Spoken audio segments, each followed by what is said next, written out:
వంశధారి క్షమించబడ ధర్మం అనుకున్నాడు. వారుస్తున్న త్రోవ మధ్యమున జౌవరమైనటువంటి వృక్షాన్ని సిద్ధం చేశాడు. ముందు పెడుతున్న జీతగాలు చేశాడు. కుక్కలో పెరిగితే వృక్షము ఋషి పెరిగిన కుక్కరంటే ఎవరన్నా తెలుసా? కుక్కలు కాదయ్యే చుక్కలు. అందుకే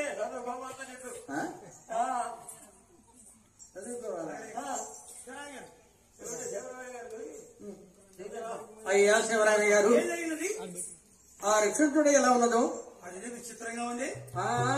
ఇంటి ముందుకి వచ్చామే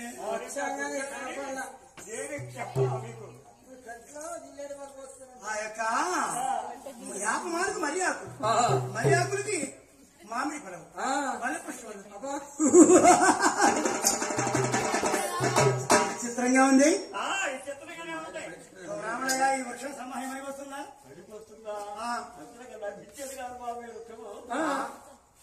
పసుపు పూజకు చేసి ఆ వృక్షాలు కొట్టించండి. సాగరయ్య సముద్రయ్య వృక్షాన్ని సంధించండి.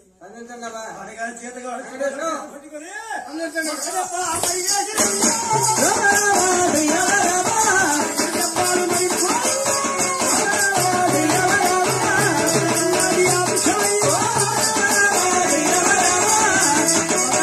దెబ్బలు ఎప్పుడు కొట్టారు? 2 ఘాట్లు పడి బట్టలు ఎప్పుడైతే పెరిగినారో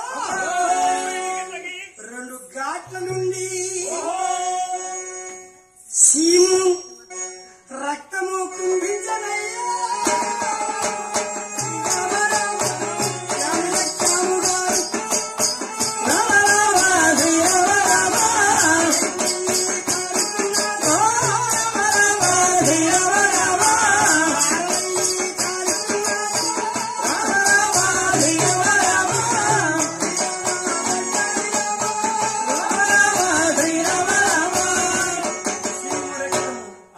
దుర్గంధమైనటువంటి వాసన జీతగాడ భయభీతులు చెందారు, పరిగెత్తుకుని శివరామయ్య గారు, మేము చూస్తున్న వృక్షాన్ని గమనంగా పూజించి 1-2 దెబ్బలు కొట్టగా తొలి దెబ్బ పాలు కారాలి, 2వ దెబ్బకు పేడి రావాలి.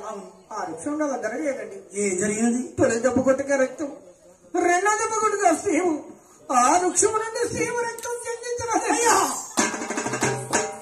ఎవరైనా మనుషున్నాడు, ఎవరైనా తపస్సు యోగి అయిపోయి ఉన్నాడు. ఆత్మనాక సీమరక్తం కాలుతున్నది. భవిష్యత్తు వర్తమాన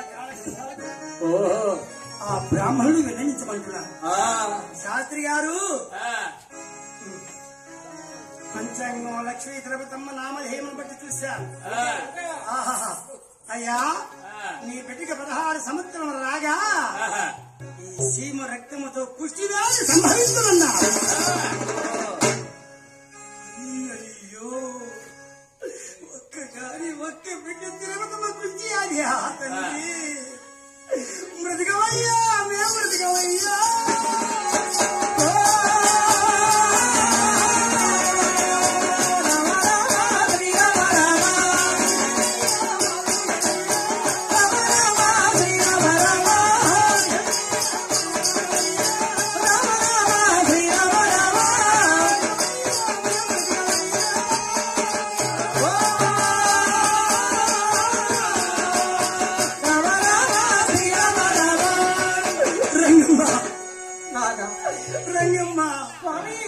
మన తిరుపతమ్మ కుర్చీ వ్యాధి వచ్చినట్ట భవిష్యత్తు వర్తమాన కాదు బ్రాహ్మణులు చెప్పుతున్నారే, మనమేమి చేయడము.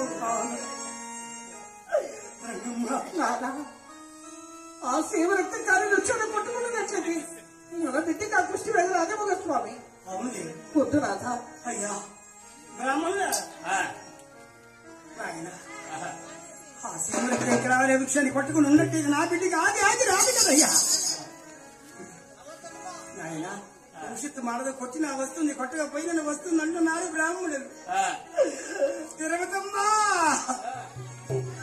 బంగారు తల్లి కన్నీరు కాచుతున్నది అమ్మా. అమ్మా తిరుపతి,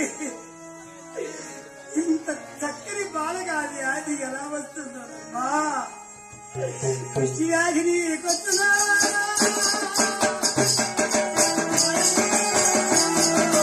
ఓయమ్మా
ఫలవంతం కాలేటువంటి వృక్షాన్ని స్తంభానికి వేయించడానికి వీలు మళ్ళా ముక్కు పడిపెట్టాడు. శ్రీనివాస నీవే ఇచ్చావు ఈ బిడ్డని, నీవే కాపాడుతుంది. నా బిడ్డ తిరుపతిగా వ్యాధి రానట్లయితే ఈ తిరుపతిలో నీ ఎదుటిగా నా బిడ్డ పెళ్లి చేస్తున్నాడు.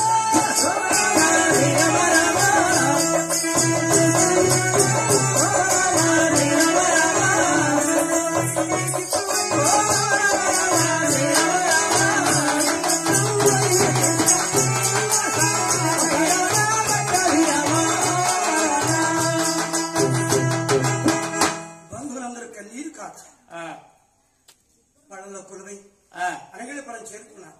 బంధువర్గ వారందరూ కూడా ఇంటికి చేరుకుని రంగమ్మ తిరుపతమ్మ జన్మించినటువంటి రోజున ఆ రోజే మన గోవు జన్మించిన కష్టం. ఆ గోవును కూడా ఎగరేసుకోవడానికి వదిలేద్దాం. అలాగే జన్ని గోవుని పేరు కట్టి మాటలు తెలిసే మంచి గోవుని పూల పందిరి నేను కట్టి వేసి కొబ్బరి టెంకాయ నీరు తాగు ప్రేమగా తాగుతున్నారు జన్ని గోవుని. తిరుపతి పరిస్థితి ఎలా ఉంది? ఎలా ఉన్నదండి? 7 మేడల్లో బంగారపు వీళ్ళు ఊగుతుంది లక్ష్మీ తిరుపతమ్మ. లేత మామిడి చిగురు దెబ్బలు తిరుపతమ్మ పాడాలి. ఎందుకంటే గాలికి పట్టుకుంటాం మేము. అంత ప్రేమగా సాగుతున్నాం.